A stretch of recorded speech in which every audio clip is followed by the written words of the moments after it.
It's all about me, myself, and I. Joining us this morning to help us not raise a narcissistic child is psychologist and mom herself, Amy Trout. Good morning. Good morning. Welcome back. Thank you. So I was telling you last night, I was taking my daughter on a walk last night. She was running fast, and I was telling her how proud I was of her.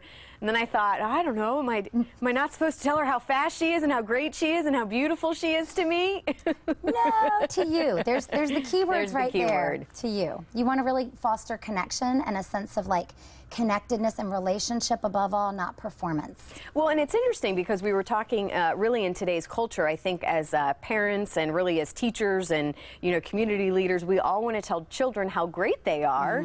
We were talking about there's an award for everything these days. So she's not a proponent of that.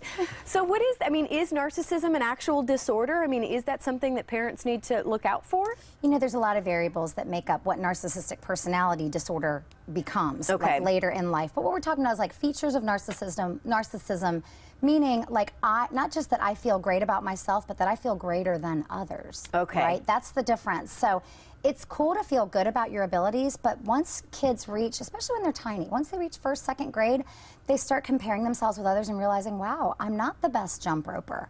Or, wow, I do great in math, but I'm not the best in spelling. And that's okay. Well, and that's what you have to teach them, that it's okay that you don't have to be perfect and excel in every category. Is that kind of what it is? You can't. So with the narcissistic, like what we don't want to happen is this narcissistic protection of this fragile sense of self. So either they sort of handle that discrepancy, okay, I'm not the best at everything. No one's ever told me I'm the best at everything, so I'm okay with that. Or they start making excuses for why they didn't get the first place in the spelling bee. Oh, they read the word wrong. Oh, my jump rope was bent at PE. That's why I didn't have enough jumps. So are those maybe some red flags when you realize that something they, you know, they're not really quite getting? They're protecting their sense of self. And so what you want to do is have that sense of self built on something other than being the best. Okay, so what do you do? Okay, so you want to foster connection, right? So the best thing you can tell a child is how much you've enjoyed spending time with them. That was so much fun doing this with you. I loved talking about this show with you, or whatever you're doing with the kiddo. You want to really foster that sense of like, you are incredible to me, because that's bigger, that carries them further than you are incredible to the world. They may or may not be incredible to the world, but they have this connection with you that's different, and that's a powerful and meaningful connection. That carries over with friendships as well. A friend isn't going to stay a friend if they're just with them based on abilities, right, or performance. So friendships, you kind of hear the good and the bad about yourself, and then you have this enduring relationship So pattern. yeah, you say one of the big keys in this is supporting friendships. So, and kind of explain why that is? Yeah, because it's a genuine relationship. You're going to hear the good, and you're going to hear the not so good about who you are in a relationship. Hopefully, if a good friend does that, right? Right. I mean, even little kids, they can be brutally honest with each other, and then they still love you. They still hang out with you. They still care about you, and you go, wow, it's okay to not be the best, because I have this person that loves me. Like, my sense of self is stable. I don't have to protect it by layering with this like false self. The false self tells, you know, that has to be perfect to the world. That has to have the right brands or the right car or the right whatever growing up. Later down the road, you don't want to breed that as much as we can control. And research shows there are some variables that parents can control. So, you know, warm connection about, you know, how that person means to you, how much that child means to you.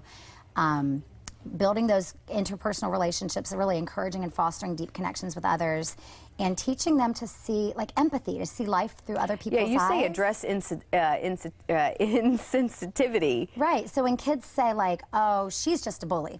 Okay, well, maybe she is or maybe she isn't, but what do you think's going on for her in that situation? Why do you think she acted that way in that moment? We talk about that a lot together in here. It's a really important skill for us to have as humans, but to teach our kiddos is super important as well. Because if they can grow up realizing, wow, this person might have a different life than me. Wow, this person might feel frustrated because of X, Y, or Z. It helps them see the other person as a human. And then they don't have to work so hard to be better than, oh, at least I'm not like her. We're the same. We're really not that different. Well, and I think, you know, what's the take home as we kind of wrap this up again? You know, one of my biggest struggles is I want to give my children confidence. I think that's what, you know, as parents we want to do is raise our kids so they're confident in the world and they can attempt anything if they want to. Absolutely. Realistic confidence that doesn't shatter them if they fail. A confidence in who they are. You can definitely go out and try anything and everything, but there are going to be areas you're going to fall, and it's going to be okay. And I love, again, that simple example of you can tell your kids how special they are, but how special you are to that. You know, to me, I think that you are incredibly special, and it goes back to that connection base. Yeah, absolutely. So, Amy, I always learn so. What would we do without you? I learned so much. Thank you so much. We look forward to having you back. We'll send it over to Steph.